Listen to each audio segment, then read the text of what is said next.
Hello and welcome to Mushtaq Kunnur academy. ಇವತ್ತಿನ ವಿಡಿಯೋದಲ್ಲಿ ನಾನು industrial internet of things IIoT November December 2024-25 ಇದು ಈ ಕ್ವಶನ್ ಪೇಪರ್ದು ನಾನು ಆನ್ಸರ್ ಸ್ಕೀಮನ್ನು ನಿಮ್ಮ ಮುಂದೆ ಡಿಸ್ಕಸ್ ಮಾಡ್ತೀನಿ. ನೀವು ನಮ್ಮ ಚಾನಲ್ ಮುಸ್ತಾಕ್ ಕುನ್ನೂರ್ ಅಕಾಡೆಮಿಯನ್ನು ಫಸ್ಟ್ ಟೈಮ್ ವಿಸಿಟ್ ಮಾಡಿದಿರಂದರೆ ನಮ್ಮ ಚಾನಲ್ ಮುಸ್ತಾಕ್ ಕುನ್ನೂರ್ ಅಕಾಡೆಮಿಯನ್ನು ಸಬ್ಸ್ಕ್ರೈಬ್ ಮಾಡಿ ಮತ್ತು ಈ ವಿಡಿಯೋ ಲೈಕ್ ಮಾಡಿ ಮತ್ತು ಬೆಲ್ ಐಕಾನ್ ಪ್ರೆಸ್ ಮಾಡಿ so that you can get continuous notification. Dear friends, ನಾವು ಇಲ್ಲೇ ಪ್ಲೇಲಿಸ್ಟಲ್ಲಿ ಬಹಳಷ್ಟು ಪಾಸಿಂಗ್ ಪ್ಯಾಕೇಜಲ್ಲಿ ಮಾಡಿದ್ದೀವಿ. ಅದರಲ್ಲಿ IoT ಪಾಸಿಂಗ್ ಪ್ಯಾಕೇಜು ಕೂಡ ಮಾಡಿದ್ದೀವಿ. ಈ ಪಾಸಿಂಗ್ ಪ್ಯಾಕೇಜ್ಲಿಂದ ಮ್ಯಾಕ್ಸಿಮಮ್ ಕ್ವಶನ್ ಪೇಪರ್ದಲ್ಲಿ ರಿಪೀಟ್ ಆಗಿದ್ದಾವೆ. ಬೋತ್ ಲ್ಯಾಬ್ ಮತ್ತು ಥಿಯರಿ ಎರಡೂ ಪಾಸಿಂಗ್ ಪ್ಯಾಕೇಜ್ ಮಾಡಿದ್ದೀವಿ ನಾವು. ಥಿಯರಿ ಭಾಳಷ್ಟು ಕ್ವಶನ್ಸ್ ರಿಪೀಟ್ ಆಗಿದ್ದಾವೆ, ಸ್ಟೂಡೆಂಟ್ಸ್ಗೆ ಭಾಳ ಹೆಲ್ಪ್ ಆಗಿದೆ ಅಂತ ಫೀಡ್ಬ್ಯಾಕ್ ಬಂದಿದೆ. ಬನ್ನಿ ಈಗ ಈ ಕ್ವಶನ್ ಆನ್ಸರ್ನ ಡಿಸ್ಕಸ್ ಮಾಡುವ. ಜಸ್ಟ್ ಇದು ಗ್ಲಾನ್ಸ್ ಮಾಡ್ತಾ ಇದ್ದೀನಿ. ಸೆಕ್ಷನ್ 1ನಲ್ಲಿ ಇಲ್ಲಿ ಬಂದಿರೋ ಕ್ವಶನ್ಸು, ಅದೇ ರೀತಿ ಸೆಕ್ಷನ್ 2 ಮತ್ತು section 3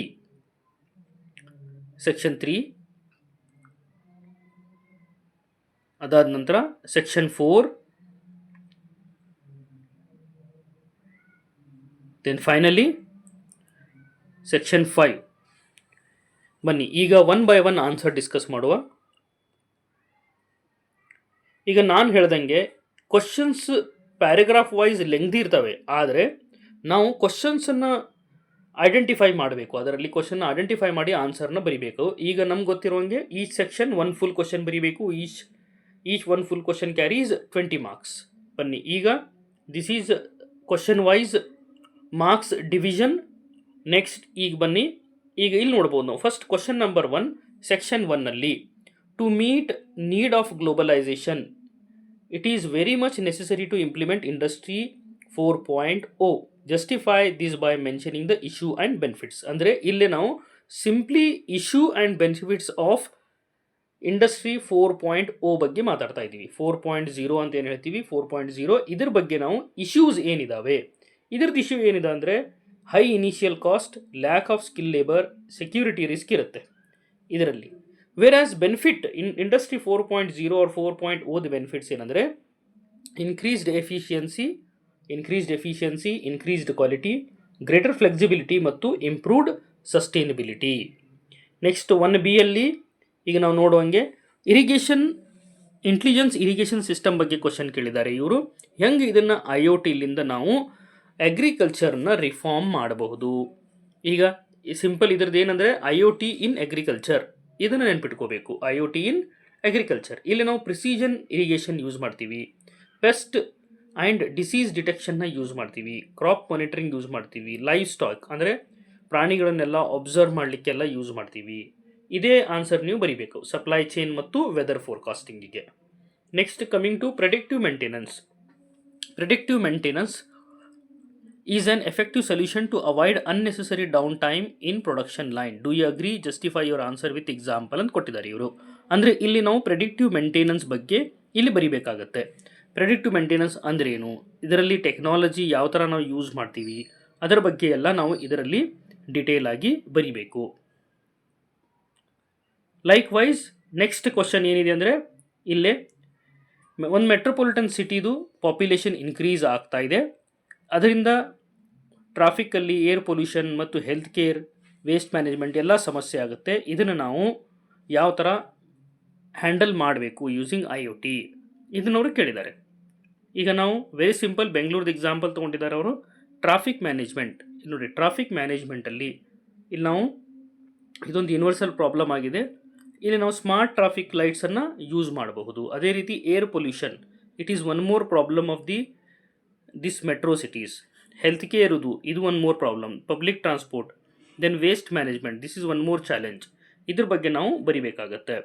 next coming to section 2 ಅಲ್ಲಿ which is the most preferred protocol for car ಸೆನ್ಸರ್ಗೆ ಪ್ರಿಫರ್ಡ್ ಪ್ರೋಟೋಕಾಲ್ ಯಾವುದು, ಮತ್ತು ಇದರಲ್ಲಿ event driven message transfer and queuing through wireless network. Justify your answer ಅಂತ ಕೇಳಿದ್ದಾರೆ.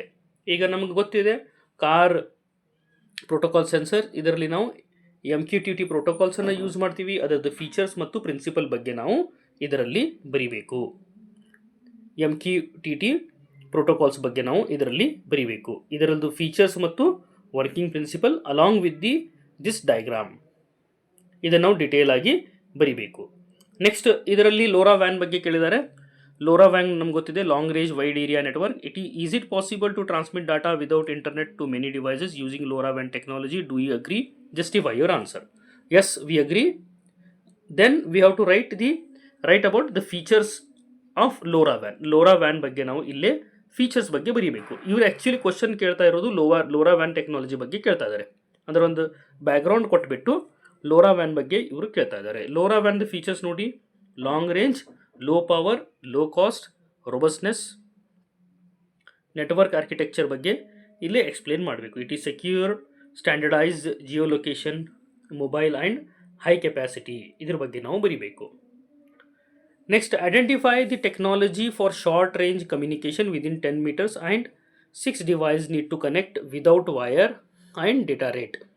ಇದ್ರ ಬಗ್ಗೆ ನಾವು ಹೇಳಬೇಕಾಗುತ್ತೆ. ಇದರಲ್ಲಿ ನಾವು ಯಾವ ಟೆಕ್ನಾಲಜಿ, ಫಸ್ಟ್ ಬ್ಲೂಟೂತ್ 5.0, ಅದಾದಮೇಲೆ ಇದರಲ್ಲಿ ಸ್ಟಾರ್ ಟೋಪೋಲಜಿ ಮತ್ತು ಅದರದ್ದು ಫೀಚರ್ಸ್ ಬಗ್ಗೆ ಬರಿಬೇಕಾಗತ್ತೆ.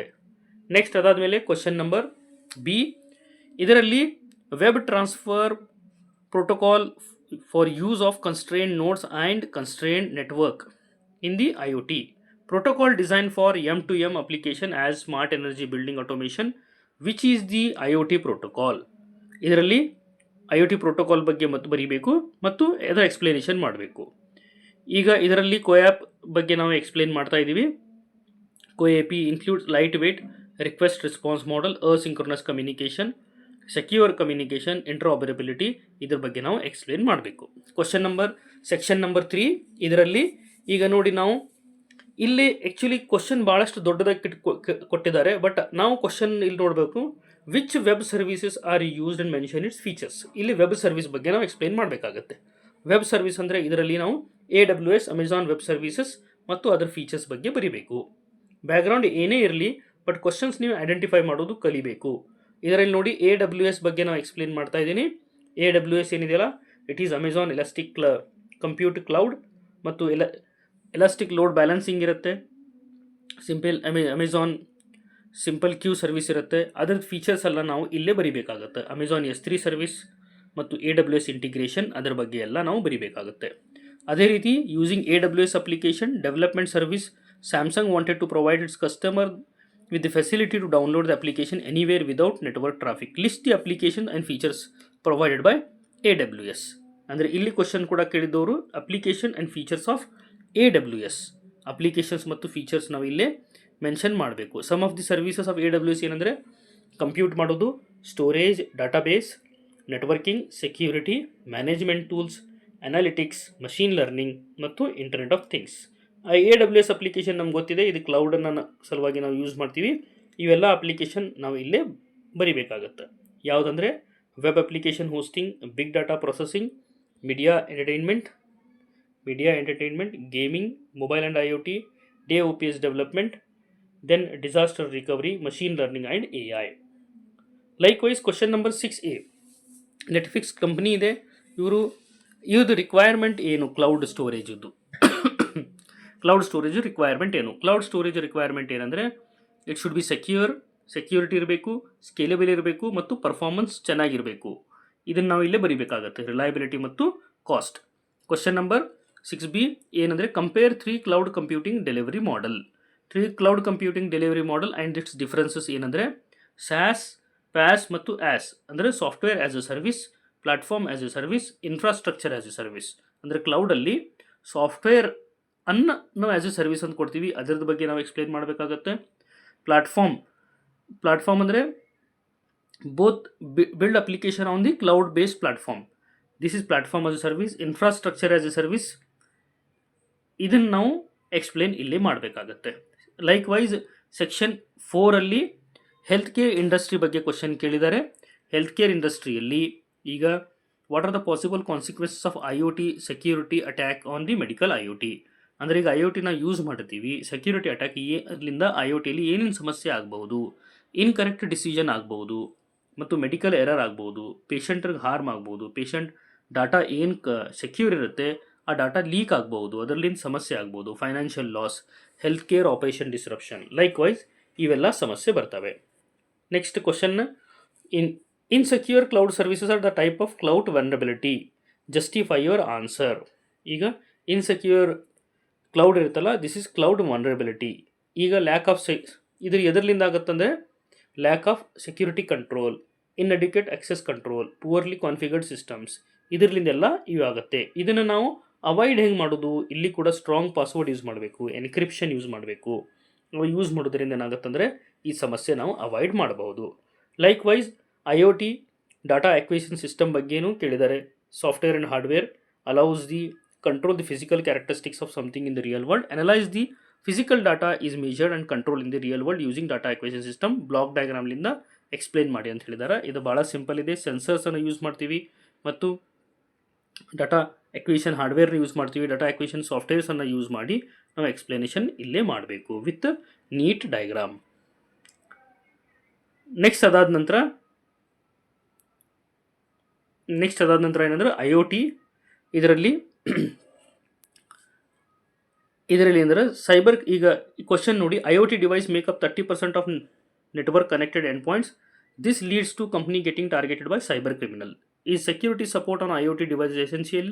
ಎಸ್, ಸೆಕ್ಯೂರಿಟಿ ಸಪೋರ್ಟ್ ಏನಿದೆಯಲ್ಲ IoT ಡಿವೈಸ್ ಮೇಲೆ ಎಸೆನ್ಷಿಯಲ್ ಇದೆ. ಇದಕ್ಕೆ ನಾವು ಏನು ಮಾಡಬೇಕಂದ್ರೆ we should follow some best practices. ಅದೇನೆಂದರೆ ಯುನೀಕ್ ಪಾಸ್ವರ್ಡನ್ನು ಯೂಸ್ ಮಾಡಬೇಕು, ಸಾಫ್ಟ್ವೇರನ್ನು ಅಪ್ಡೇಟ್ ಮಾಡಬೇಕು, IoT ಡಿವೈಸನ್ನು ಐಸೋಲೇಟ್ ಮಾಡಬೇಕು, ಎನ್ಕ್ರಿಪ್ಷನ್ ಯೂಸ್ ಮಾಡಬೇಕು. ಇವೆಲ್ಲ ಪಾಯಿಂಟ್ಸ್ ನಾವು ಇಲ್ಲೇ ಬರಿಬೇಕಾಗತ್ತೆ. ನೆಕ್ಸ್ಟ್ ಕೊನೆಯದಾಗಿ ಸೆಕ್ಷನ್ 5 ಕೂಡ ಇವು ನೋಡಿ ಕ್ವಶನ್ ಏನು ಕೇಳಿದ್ದಾರೆ ಅಂದರೆ ಇಲ್ಲಿ recommend the various technology required to transform smart factory ಮಾಡಲಿಕ್ಕೆ ಒಂದು ಫ್ಯಾಕ್ಟ್ರಿಯನ್ನು ಟಾಟಾ ಕಂಪ್ನಿ ಎಕ್ಸಾಂಪಲ್ ತೊಗೊಂಡಾರೆ. ಏನೇನು ಮಾಡಬೇಕು? ನಾವು IoT ಯೂಸ್ ಮಾಡ್ತೀವಿ, ಪ್ರೆಡಿಕ್ಟಿವ್ ಮೇಂಟೆನೆನ್ಸನ್ನು ನಾವು ಮಾಡ್ತೀವಿ, artificial intelligence, robotics, 3D printing, AR ಮತ್ತು ಕ್ಲೌಡ್ ಕಂಪ್ಯೂಟಿಂಗನ್ನು ಯೂಸ್ ಮಾಡ್ತೀವಿ. ಲೈಕ್ ವೈಸ್ RFID ಸೆನ್ಸರ್ಸನ್ನು ಯೂಸ್ ಮಾಡಿ ಟ್ರಬಲ್ ಶೂಟೆಲ್ಲ ಯಾವ ಥರ ಮಾಡೋದು ಅಂತೀವಿ ಕೇಳಿದ್ದಾರೆ. ಇದು ಕೂಡ ಇಲ್ಲಿ ನಾವು ನೋಡ್ಬೋದು. GPS sensor, RFID sensors, accelerometer, temperature sensors ಇವೆಲ್ಲ ನಾವು ಯೂಸ್ ಮಾಡ್ತೀವಿ. ಕೊನೆಯದಾಗಿ ಇಲ್ಲೇ heavy equipment maker Caterpillar has been on IoT project pioneer. It wants to give machine operator at a glance view of everything from the fuel level to the air filter need replacing. If an old filter expires, the company can send instruction to replace it via AR app. Recommend the technology that can adapt or adopted by Caterpillar to meet the desired requirement. ಅಂದರೆ ಈ requirement ಕೊಟ್ಟಿದ್ದಾರೆ ಇವರು. ಇದಕ್ಕೆ ನಾವು caterpillar ಕಂಪ್ನಿಗೆ ಏನೇನು use ಮಾಡ್ಬೋದು? ಇಲ್ಲಿ AR ಮತ್ತು ಯೂಸ್ ಮಾಡ್ತೀವಿ, ಆಗ್ಮೆಂಟೆಡ್ ರಿಯಾಲಿಟಿ, IoT ಮತ್ತು ಪ್ರೆಡಿಕ್ಟಿವ್ ಮೇಂಟೆನೆನ್ಸ್, ಮಷೀನ್ ಲರ್ನಿಂಗ್ ಇದ್ರ ಬಗ್ಗೆ ಎಲ್ಲ ಯೂಸ್ ಮಾಡ್ತೀವಿ. ಕೊನೆಯದಾಗಿ ಇಲ್ಲೇ ಸ್ಮಾರ್ಟ್ ಮ್ಯಾನುಫ್ಯಾಕ್ಚರಿಂಗ್ ಬಗ್ಗೆ ಕೇಳಿದ್ದಾರೆ. ಸ್ಮಾರ್ಟ್ ಮ್ಯಾನುಫ್ಯಾಕ್ಚರಿಂಗಲ್ಲಿ ಯಾವ್ಯಾವ ಸೆನ್ಸರ್ಸನ್ನು ಯೂಸ್ ಮಾಡ್ತೀವಿ? Temperature sensor, pressure sensor, flow sensor, position sensor, vibration sensor, ಇವೆಲ್ಲ ಸೆನ್ಸರ್ಸನ್ನು ನಾವು ಯೂಸ್ ಮಾಡಿ ಸ್ಮಾರ್ಟ್ ಮ್ಯಾನುಫ್ಯಾಕ್ಚರಿಂಗನ್ನು ಮಾಡ್ತೀವಿ. This is all about IoT scheme. Thank you.